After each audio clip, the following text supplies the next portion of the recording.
Hey guys, today I want to show you a video of how to use your new R2 remote with your Evolve skateboard. Let's take a closer look.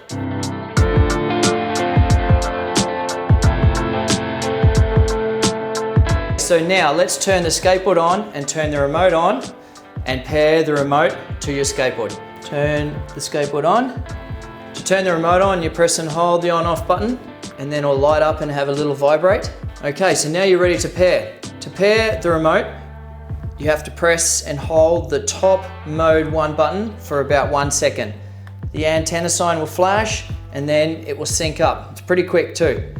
It'll always start in safe mode. To get out of safe mode, all you have to do is press the mode button one time and it'll take you to the original speed setting of your last ride. So here it says slow.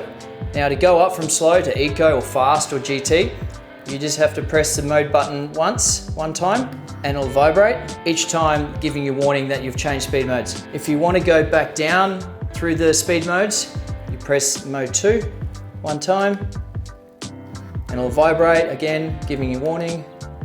Each time you press it, it will drop down a speed mode, and you can see it because it also says in the top left-hand corner of your LCD screen. The Deadman switch is always programmed to on when you first get your remote. To ride the board with the Deadman switch on, what you have to do firstly is you have to engage the safety switch or Deadman switch here, and then you pull the trigger. Okay, so one thing to note is once you've started to move and you've got the Deadman switch in, you can actually then let the Deadman switch go after about 5 kilometers per hour. It automatically disengages itself. So it means then after 5 k's an hour, you can change hands, you can accelerate and brake as many times as you want without having to worry about pushing it back in. The only next time you have to push it in is once you stop and you go to use the board again the next time. How to use the brake function? So basically if you're riding along at whatever speed, all you have to do is slowly push the brake trigger in. The further you push it in, the stronger the brake feeling will be. You don't have to worry about the Deadman switch or anything like that, or this brake function will work at any time. If you're riding along, you're pulling the trigger and you decide to push the brake in at the same time, in a moment of confusion or panic, what will happen is the acceleration will disengage and the brake will come on. Another thing to notice on the new remote is the battery meter. The battery meter is displayed for the skateboard as well as the remote in the top right-hand corner of the remote screen. So now the battery meter for the skateboard is actually a skateboard, and when it's fully charged, it'll be fully green. As you use the board and slowly deplete your battery, the green bar will get smaller and smaller. Now for the remote, it's just a standard battery bar underneath it, and that will also get smaller and smaller as you drain the battery. When it gets to a 50% capacity in the skateboard and the remote, it will then go from a green color to a yellow color. And then as it gets below sort of 20%, it will then go to a red color. When it gets below 5%, what will happen is the remote will vibrate and it'll hold for about 3 seconds. This will give you a warning that it's very low and you need to charge your battery. So to charge your remote, the charging port is down here. What you have to do is lift out the rubber pad and then you put the USB cord into here. So what will happen is as it's charging, this will light up red. Once it's charged, it will go to green.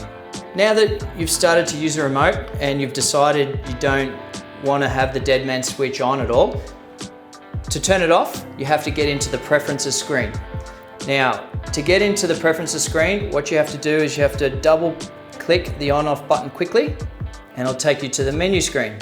So to scroll up or down, you just press the mode 1 or mode 2 buttons. Now we're in the preference. Once you're there, quickly press the on-off button 1 time. So in this screen, it shows the unit, kilometers per hour or miles per hour, Deadman switch on or off. So to turn it off, scroll down to Deadman, and then you hit the on-off button 1 time, go to return, and now the board will work without the Deadman switch on.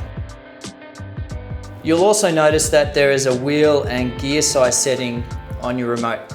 Now, Basically, you've got to set the right wheel and gear that you're using on your board. This will mean that you'll get an accurate speed measure. Again, you get into the menu screen by double clicking the on off button. Okay, now the first thing it says there is wheel setting. So you press the on off button once, which will take you into the screen. And then you can scroll through all the gear and wheel sizes by the mode 2 button or mode 1 button. So right here now, we have the 107mm and the 32 tooth gear. So scrolling down, all right, it says 107mm 32T.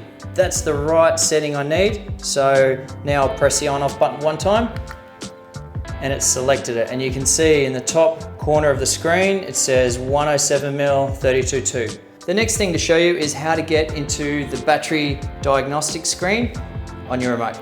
So firstly, you need to get into the menu screen again, double click the on off button. You got to scroll down to more info. When you get to more info, press the on off button once. Okay, so what you do here is you quickly press the on off button 2 times and then press and hold the mode 1 button for about 1 second. Okay, so now we are in the battery diagnostic screen. It shows each cell voltage. There's 10 cells. It will tell you exactly what each cell is running at. It also will give you the current draw that you're using as you're riding. So if you're going up a hill, you'll see what's happening there. And it gives you the total battery voltage, and also it tells you how many battery recharges you've had since you've had the board. It's a useful piece of information. To get out of the screen, all you have to do is press the on off button 1 time and it'll take you back to the home screen. Okay, so I'll show you now how to get into the motor diagnostics screen, or if you want to change from V1 to V2 protocol. So you press the on off button 2 times again. You have to then scroll down to more info and then you press the on off button 1 time. Okay, so now from here, you double tap the on off button and then double tap the mode 1 button quickly. Now we're in the motor screen. Here you'll see how many RPMs that each motor is doing when you're riding, as well as the current draw. And down in the bottom right hand corner, you'll see which protocol you're in. To change from V2 to V1 or V1 to V2, what you do is you double click the on off button and then it'll change. So now you can see you're in V1. To get out of this screen now, all you do is press the on off button 1 time and it'll take you back to the home screen.